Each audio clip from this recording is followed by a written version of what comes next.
Hello everyone, I am Mohammad Salim और आज हम जो है वो प्लांट की डेवलपमेंट पढ़ रहे हैं, जिसमें अभी जो हम पढ़ेंगे वो फर्टिलाइजेशन प्लांट्स में कैसे होती है, कैसे मतलब कि वो जाइगोट बनता है, फिर एम्ब्रियो बनता है, कैसे ये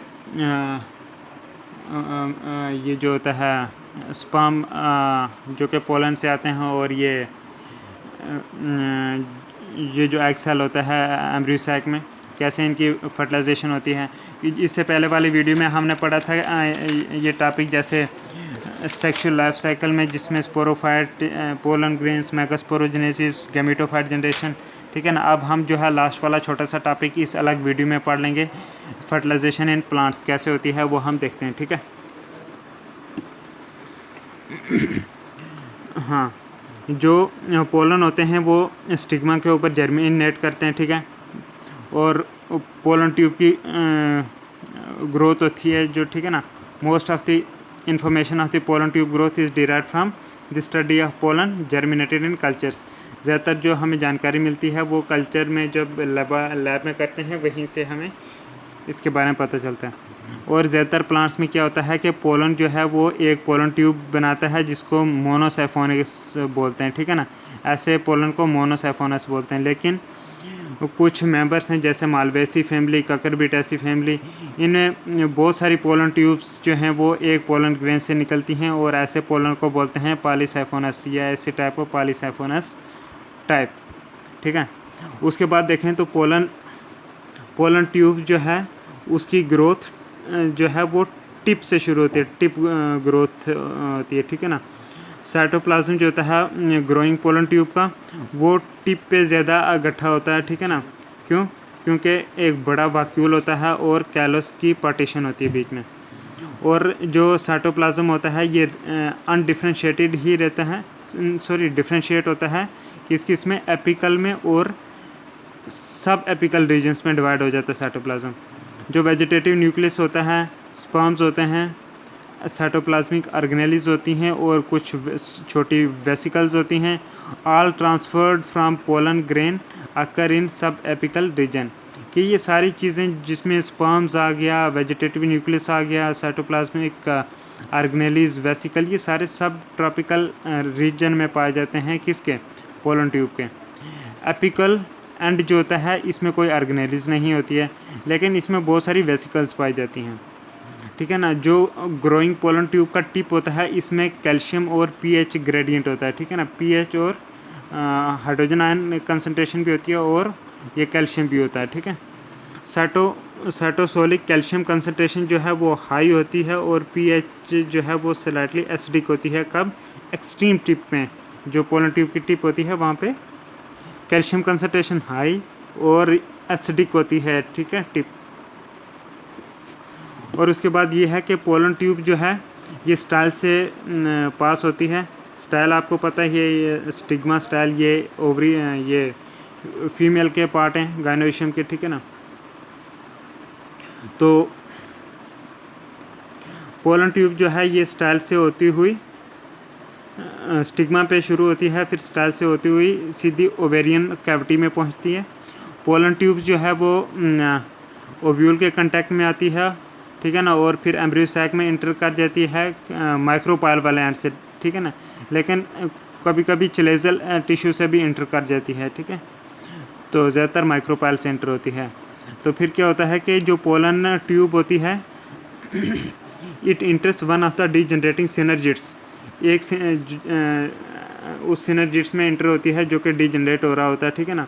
और अपना कंटेंट्स जो है ये पोलन ट्यूब जो है वहाँ पे रिलीज़ करती है सेल के अंदर।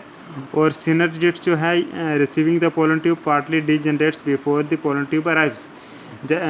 वो सिनर्जिट्स जो कि पोलन ट्यूब का कंटेंट्स को रिसीव करने वाला होता है उसकी पहले ही डिग्रेडेशन शुरू हो रही होती है। ठीक है ना। आधा डिग्रेड हो चुका होता है पोलन ट्यूब के आने से पहले।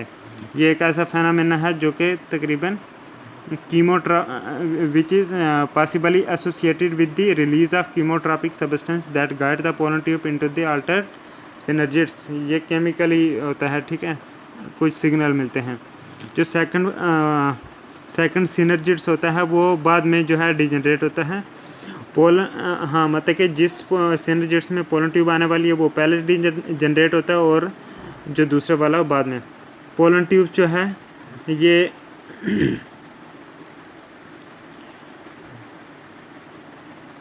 Pollen tube stops growing part way in the synergids burst open, ठीक है ना। जब सिनर्जिड्स ओपन होता है, फटता है, ठीक है ना, पोलन ट्यूब की ग्रोथ बंद हो जाती है और अपना सारा कंटेंट्स यहाँ पे छोड़ती है।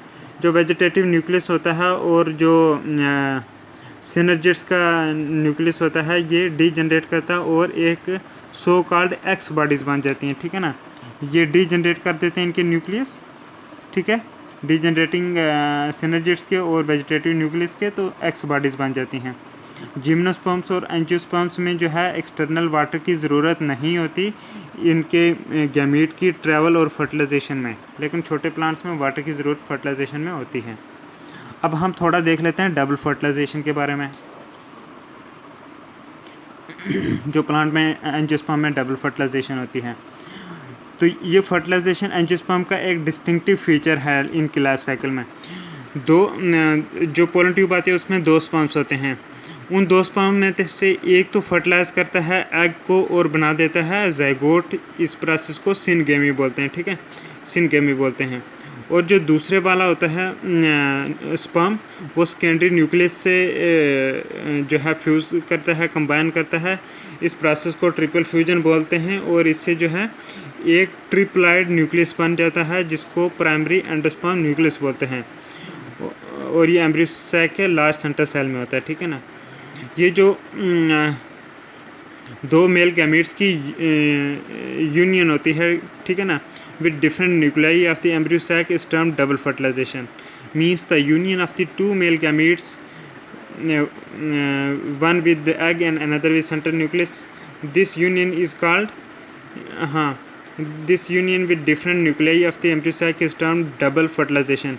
This double fertilization was first discovered by Novastine in Lilium and Fritillaria plant, ठीक है।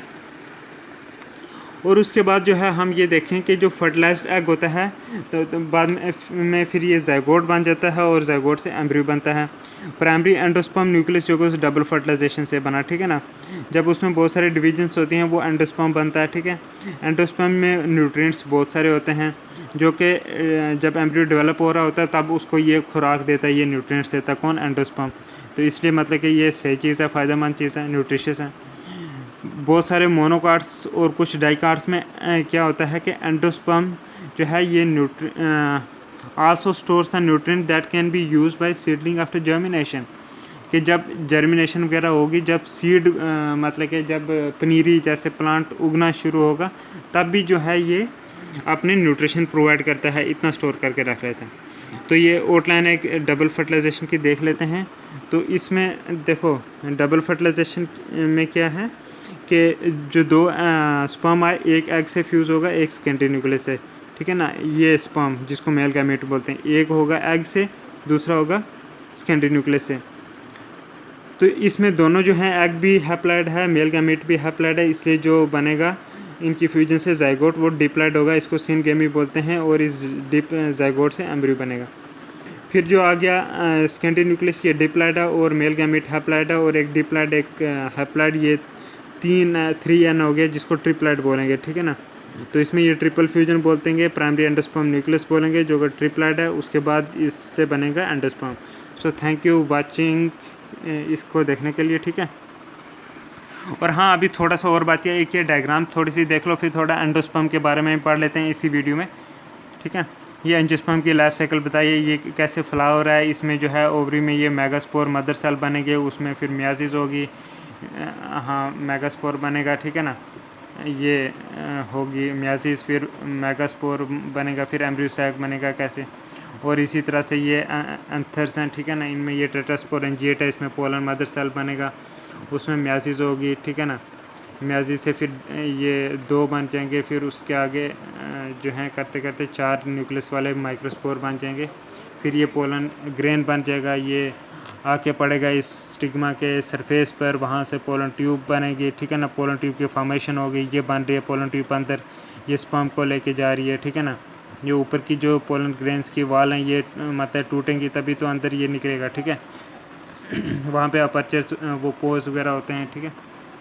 और फिर ये देखो ट्यूब अंदर जा रही है, ये पोलन ट्यूब स्पर्म को लेके फिर यहाँ पे जाके फर्टिलाइजेशन होगी, डबल फर्टिलाइजेशन, फिर एम्ब्रियो बनेगा, फिर एम्ब्रियो से प्लांट बनेगा, प्लांट पर फ्लावर लगेंगे, फिर फ्लावर में ये ऐसे मतलब कि ये साइकिल चलती रहती है। तो अब हम देख लेते हैं थोड़ा सा एंडोस्पर्म के बारे में। जैसा ही ट्रिपल फ्यूजन होता है तो प्राइमरी एंडोस्पर्म न्यूक्लियस बनता है ट्रिपल फ्यूजन से, ठीक है। और ये प्राइमरी एंडोस्पर्म न्यूक्लियस जो है इसमें डिवाइड्स होती हैं प्रायर टू ज़ाइगोट, ज़ाइगोट से पहले इसमें डिवीजन होती हैं और बना देता है एंडोस्पर्म। ये एक न्यूट्रिटिव एंडोस्पर्म एक न्यूट्रिटिव टिश्यू है डेवलपिंग एम्ब्रियो के लिए। हाँ, कुछ फैमिलीज़ हैं जिनमें एंडोस्पर्म नहीं बनता और वो फैमिलीज़ हैं ट्रेपेसी, पोडोस्टिमेसी, आर्किडेसी, इनमें एंडोस्पर्म नहीं बनता है, ठीक है ना। Depending on the persistence of endosperm, ठीक है ना, एंडोस्पर्म कैसे परसिस्ट करता है, ठीक है ना, इस बेस पे सीड्स को क्लासिफाई करते हैं एंडोस्पर्मिक और नॉन एंडोस्पर्मिक, कौन कौन से एंडोस्पर्मिक हैं, कौन कौन से एंडोस्पर्मिक नहीं हैं, ठीक है। और उसके बाद जो है डेवलपमेंट के बेसिस पे एंडोस्पर्म की क्लासिफिकेशन करते हैं 3 कैटेगरीज़ में। वो आगे डेवलपमेंट के बेस पे, पहले हमने ऊपर किसके बेस पे करा, on the basis of persistence of endosperm. उसके बाद पे जो हाँ उसमें सीड्स की क्लासिफिकेशन थी एंडोस्पर्मिक है या नॉन एंडोस्पर्मिक। अब हम जो है एंडोस्पर्म की क्लासिफिकेशन करेंगे based upon on the basis of the development. और उसमें 3 टाइप्स हैं, न्यूक्लियर एंडोस्पर्म, सेलुलर एंडोस्पर्म और हिलोबियल एंडोस्पर्म। पहले वाला जो है न्यूक्लियर एंडोस्पर्म, ये कौन सा हो गया, इसमें क्या होता है कि when the first and few subsequent divisions of the primary endosperm nucleus are not followed by wall formation. इसमें पहली और कुछ उसके साथ साथ कुछ दूसरी तीसरी जो डिविजन्स होती हैं प्राइमरी एंडोस्पर्म न्यूक्लियस की, वो न्यूक्लियस तो डिवाइड होता है लेकिन इनके ऊपर वॉल नहीं बनती, ऐसे वाले को न्यूक्लियर एंडोस्पर्म बोलते हैं, ठीक है। उसके बाद आ गया सेलुलर एंडोस्पर्म। इसमें क्या होता है कि फर्स्ट और उसके साथ जितनी सब्सिक्वेंट डिविजन्स होती हैं प्राइमरी एंडोस्पर्म न्यूक्लियस की, और उनमें जो है वॉल भी बनती है, ठीक है। और तीसरा आ गया हिलोबियल एंडोस्पर्म। इसमें क्या होता है कि जो प्राइमरी एंडोस्पर्म न्यूक्लियस है उसकी पहली डिवीजन जो है उससे जो है वॉल भी बन जाती है, इसको हिलोबियल एंडोस्पर्म बोलते हैं। तो जो सीरियल्स होता है, सीरियल मतलब अनाज, जैसे ये खाने वाले गेहूँ हो गया, मेज़ होगी, वीट, ठीक है ना, ये हो गया सीरियल्स। इनका जो एंडोस्पर्म होता है उसकी जो आउटरमोस्ट जोन होती है उसको एल्यूरोन जोन बोलते हैं, ठीक है। इस एल्यूरोन जोन्स में जो है एल्यूरोन ग्रेन्स होते हैं। हर एल्यूरोन ग्रेन में जो है एक सिंगल यूनिट मेम्ब्रेन होती है, ठीक है। और जो मेन कंपोनेंट्स होते हैं एल्यूरोन ग्रेन्स के वो प्रोटीन्स हैं, फाइटिन हैं, फास्फोलिपिड हैं और कार्बोहाइड्रेट्स हैं। तो थैंक यू वेरी मच। आगे हम एक वीडियो बनाएंगे, उसमें हम पढ़ेंगे ये पॉलिनेशन एंड सेल्फ इनकम्पैटिबिलिटी, उसके बाद एसेक्सुअल रिप्रोडक्शन पढ़ेंगे, उसके बाद पढ़ेंगे हम एपोमिक्सिस पढ़ेंगे, फिर एम्ब्रियोजेनेसिस पढ़ेंगे, ठीक है ना, ऐसे वाला। ये पढ़ के फिर हम क्या करेंगे जी, फिर हम ये डिफरेंस पढ़ेंगे एनिमल प्लांट डेवलपमेंट में ऑक्सिन साइटोकिनिन का क्या रोल है, फिर हम रूट एपिकल मेरिस्टम और फिर शूट एपिकल मेरिस्टम, इनमें कौन कौन सी जीन्स इन्वॉल्व हैं, ये सारा हम जो है पढ़ेंगे अभी। इसलिए आप हमारी वीडियोस आगे देखते रहना, शेयर करते रहना, ठीक है।